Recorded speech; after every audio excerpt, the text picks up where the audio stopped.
দোল পূর্ণিমা তিথিতে ভুলেও মুখে তুলবেন না এই 5টি খাবার, নতুবা কঠোর রোগ জ্বালা যন্ত্রণায় ভুগতে হবে। সৌভাগ্য লক্ষ্মী হবে গৃহছাড়া। অর্ধেকের বেশি টাকাই চলে যাবে ডাক্তার ও চিকিৎসার পেছনে, তাই সাবধান হয়ে যান। নমস্কার বন্ধুরা, ভক্তিমূলক কথা চ্যানেলে জানাই আপনাদের সকলকে স্বাগত। বন্ধুরা, আশা করছি ঈশ্বরের আশীর্বাদে আপনারা প্রত্যেকেই ভালো আছেন এবং সুস্থই আছেন। আর হাতে গোনা কয়েকদিন বাকি, সামনেই আসতে চলেছে দোল পূর্ণিমা। বছরের আর 11টি পূর্ণিমার থেকে দোল পূর্ণিমার মাহাত্ম্য এবং গুরুত্ব একটু হলেও বেশি। এই বিশেষ তিথিতেই প্রায় প্রত্যেক বাড়িতেই ইষ্ট দেবতার পুজো করা হয়। যাদের বাড়িতে রাধাকৃষ্ণ আছেন তাদের বাড়িতে রাধাকৃষ্ণের দোলযাত্রার অনুষ্ঠান করা হয়। প্রত্যেক বাড়িতেই মা লক্ষ্মীর পুজো হয়। অনেক বাড়িতেই ভগবান শ্রী সত্যনারায়ণের পুজো দেওয়া হয়।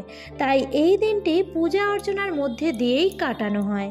আর দোল পূর্ণিমা তিথিতে আমরা প্রত্যেকেই রং মাখি। দোল হচ্ছে আনন্দের এবং রঙের একটি উৎসব, কিন্তু আনন্দে মাতামাতি করে আমরা যেন ভুলে না যাই যে দোল পূর্ণিমা হলো একটি পূর্ণিমা তিথি এবং এই তিথিতে খাদ্য খাবারের কিছু বিধি নিষেধ আছে, কিছু নিয়ম বিধি আছে সনাতন ধর্মে উল্লেখ করা রয়েছে, সেগুলি প্রত্যেকেরই মেনে চলা উচিত।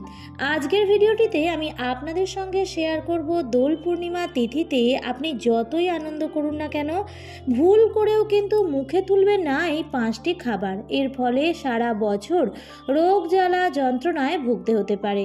তাই দোল পূর্ণিমার দিন সাবধান হয়ে থাকুন, আনন্দে থাকুন, কিন্তু তার সঙ্গে সঙ্গে খাদ্য খাবারের নিষেধগুলোও মেনে চলুন। তাই আমার সকল দর্শক বন্ধুদের অনুরোধ করব যে ভিডিওটি একদমই স্কিপ না করে সম্পূর্ণ দেখুন এবং দেখার পর যদি ভালো লাগে তাহলে অবশ্যই লাইক করবেন এবং কমেন্টসে লিখবেন জয় মা লক্ষ্মীর জয়, এবং বন্ধুরা ভিডিওটি শেয়ার করবেন আপনাদের নিকট আত্মীয় স্বজন এবং বন্ধুবান্ধবদের সাথে। চলুন বন্ধুরা, আসা যাক মূল পর্বে। দোল পূর্ণিমা পড়েছে বাংলার 29শে ফাল্গুন 1431, ইংরেজির 14ই মার্চ 2025 শুক্রবার দিন। পূর্ণিমা তিথি শুরু হচ্ছে আগের দিন, অর্থাৎ আগামী 28শে ফাল্গুন 13ই মার্চ বৃহস্পতিবার সকাল 10:24 থেকে। আর পূর্ণিমা তিথি থাকছে 29শে ফাল্গুন 14ই মার্চ শুক্রবার সকাল 11:35 পর্যন্ত। পূর্ণিমা তিথি বৃহস্পতিবার সকালে শুরু হলেও উদয়া তিথি মেনে এই দোল পূর্ণিমা পালিত হবে পরের দিন 29শে ফাল্গুন 14ই মার্চ শুক্রবার দিন। বর্তমানে মানুষের শারীরিক সমস্যাগুলির মধ্যে অন্যতম হলো পেটের রোগ। আমরা রোজ এই গতিময় জীবনের সঙ্গে তাল মেলাতে গিয়ে নিয়মিত স্বাস্থ্যের পক্ষে ক্ষতিকর খাদ্য গ্রহণ করে থাকি, আর তার ফলেই পেটের সমস্যায় প্রায়শই ছুটতে হয় ডাক্তারের কাছে। আমরা যদি প্রাচীন শাস্ত্রমতের নিয়ম মেনে খাদ্য গ্রহণ করি তাহলে আমরা খুব সহজেই এই রোগের প্রকোপ থেকে রক্ষা পেতে পারি। শাস্ত্রমতে ভোজনের নির্দিষ্ট কিছু প্রথা আছে, যেমন হাত পা মুখ ধুয়ে একটি পরিষ্কার জায়গায় বসে এবং প্রসন্ন চিত্তে আহার গ্রহণ করতে হয়। সর্বদাই পূর্ব ও পশ্চিম দিকে বসে মুখ করে আহার গ্রহণ করতে হয়। আর পুত্র বর্তমান থাকলে উত্তরমুখী হয়ে এবং পিতা বর্তমান থাকলে দক্ষিণমুখী হয়ে ভোজন করা উচিত নয়।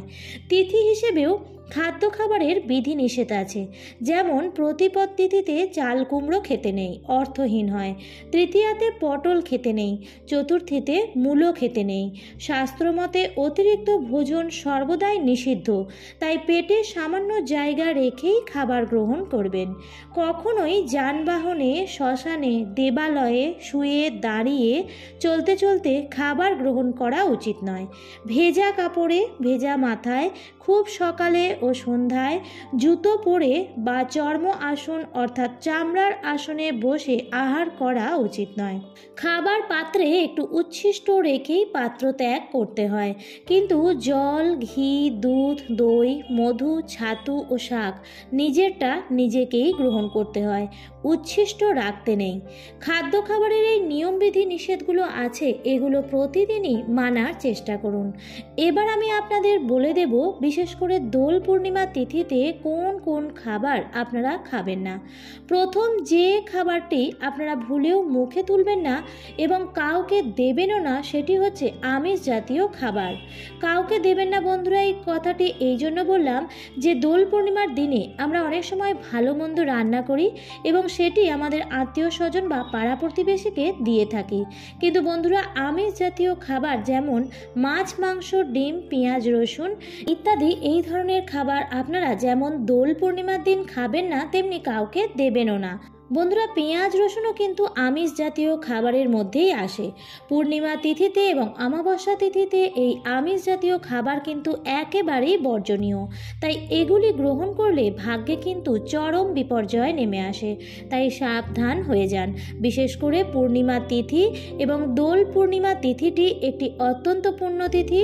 তাই এই দিন বাড়িতে আপনি যে দেবতাকে মানেন সেই দেবতারই পুজো করুন। যদি রাধাকৃষ্ণ থাকে তাহলে অবশ্যই রাধাকৃষ্ণের দোলযাত্রা করুন, কিন্তু ভুলেও এই দিন আমিষ জাতীয় খাবার বাড়িতে আনবেন না। আপনি নিজেও রান্না করবেন না এবং বাড়ির প্রত্যেককেই মানা করবেন যেন বাইরেও আমিষ জাতীয় খাবার সেদিন গ্রহণ না করে। পূর্ণিমা তিথিতে দুপুরবেলা বিশেষ করে নিজের বাড়ির অন্ন গ্রহণ করার চেষ্টা করুন, কারণ আমরা যখন বাইরে খাবার খাই তখন আমরা কিন্তু বুঝতে পারি না যে সেই খাবারটি কিভাবে বানানো হয়েছে। কিন্তু যদি আমরা নিজের বাড়ির খাবারটাই খাই তাহলে আমরা সঠিকভাবে বুঝতে পারবো যে আমরা কোন খাবার গ্রহণ করছি। খাদ্য খাবারের বিধিনিষেধ কিন্তু প্রত্যেকেরই মেনে চলা উচিত। তার কারণ খাবার এমন একটি জিনিস যেটা আমাদের শরীরের মধ্যে গ্রহণ করি, তাই সেটা সঠিক এবং সম্পূর্ণ ঠিকভাবে গ্রহণ করা উচিত, যাতে তার ফলে আমাদের শরীরে কোনো রকম অসুখ না বাঁধে। তাই বন্ধুরা, ভুল করেও আপনারা দোল পূর্ণিমা তিথিতে আমিষ জাতীয় খাবার কাউকে দেবেনও না, খাবেনও না। দ্বিতীয় যে খাবারটি ভুলেও খাবেন না সেটি হচ্ছে পোড়া জাতীয় খাবার। এর ফলে কিন্তু পরিবারে অশান্তি, কলহ বাড়বে। পোড়া জাতীয় খাবারের মধ্যে যেমন অনেকেরই আছে নানা রকম সবজি পুড়িয়ে খেতে পছন্দ করেন, এছাড়াও রুটি। কিন্তু বন্ধুরা, এসব পোড়া জাতীয় খাবার পূর্ণিমা তিথিতে খাবেন না। পূর্ণিমাতে যারা ব্রত উপবাস করেন তারা কিন্তু রবি শস্য খান না, অর্থাৎ ভাত বা রুটি তারা কিন্তু খান না। তারা কিন্তু সেই দিন সাবু খেতে পারেন বা শ্যামা চাল খেতে পারেন। তাছাড়াও দুধ, দই, ফল, মিষ্টি এসব খেতে পারেন যারা পূর্ণিমার ব্রত উপবাস করেন। এছাড়াও সবজির মধ্যে বলে দেব শিম খাবেন না, কারণ এই সময় শিমে নানা প্রকার পোকামাকড় হয়, যেটি আমাদের শরীরে গেলে আমাদের শরীরে নানা প্রকার রোগ তৈরি করতে পারে এবং এই সময় শিম খেলে আপনার হজমের সমস্যাও হতে পারে। তাই এই মাসে আপনারা শিম খাবেন না। যেহেতু দোল পূর্ণিমা একটি অত্যন্ত পূর্ণ তিথি এবং অত্যন্ত ভালো একটি তিথি, তাই তেতো জাতীয় খাবার মুখেও তুলবেন না। অর্থাৎ আপনারা উচ্ছে, করলা, নিম পাতা বা যে কোনো জিনিস যার স্বাদ তেতো সেরকম জিনিস কিন্তু আপনারা দোল পূর্ণিমার দিন খাবেন না। বরং এই দিন মিষ্টি জাতীয় খাবার বাড়িতে বানান এবং সবাইকে মিষ্টি জাতীয় খাবার দিন। আপনার বাড়িতে যদি কেউ আসে তাকেও মুখ মিষ্টি করান এবং ঠাকুরের ভোগের জন্য সেদিন বিশেষ মিষ্টির ব্যবস্থা করুন। চতুর্থ যে জিনিসটি আপনারা ভুল করেও এই দিন খাবেন না সেটি হচ্ছে সজনে ডাঁটা। হ্যাঁ বন্ধুরা, পূর্ণিমা তিথিতে সজনে ডাঁটা খেলে বাড়িতে অর্থহানি ঘটে। তাই বন্ধুরা, সজনে ডাঁটা এই দিন কোনো সবজিতে দেবেনও না এবং খাবেনও না। যদিও এই সজনে ডাঁটা এই সময় পাওয়া যায়, তাহলেও এই একটি দিন আপনারা সজনে ডাঁটা খাবেন না। পঞ্চম এবং সর্বশেষ যে খাবারটি খাবেন না তা হচ্ছে তামাক বা মাদক জাতীয় দ্রব্য। সেদিন আপনার ঘরে কোনোভাবেই খাবেন না। বন্ধুরা, পূর্ণিমা তিথিতে কিন্তু মা লক্ষ্মীর গৃহে আগমন ঘটে, তাই এই দিন বাড়িতে তামাক বা মাদক জাতীয় দ্রব্য বা অ্যালকোহল জাতীয় কোনো জিনিস কিন্তু আপনার ঘরে ভুল করেও ঢোকাবেন না এবং বাইরে গিয়েও খাবেন না। যদি আপনি এই দিন এরকম কোনো খাবার গ্রহণ করেন তাহলে কিন্তু সারা বছর নানা প্রকার রোগ জ্বালা যন্ত্রণায় ভুগতে হবে। আমার আজকের পর্বটি আমি এখানেই শেষ করছি। আশা করছি ভিডিওটি থেকে একটু হলেও উপকৃত হয়েছেন। ভিডিওটি দেখে যদি ভালো লাগে তাহলে অবশ্যই লাইক, কমেন্ট এবং শেয়ার করতে ভুলবেন না, এবং চ্যানেলে নতুন হয়ে থাকলে অবশ্যই চ্যানেলটিকে সাবস্ক্রাইব করে পাশে থাকা বেল আইকনটির অল লেখাটিতে ক্লিক করে দেবেন। আবারও দেখা হবে পরবর্তী নতুন ভিডিওতে। ভালো থাকবেন, সুস্থ থাকবেন। ধন্যবাদ।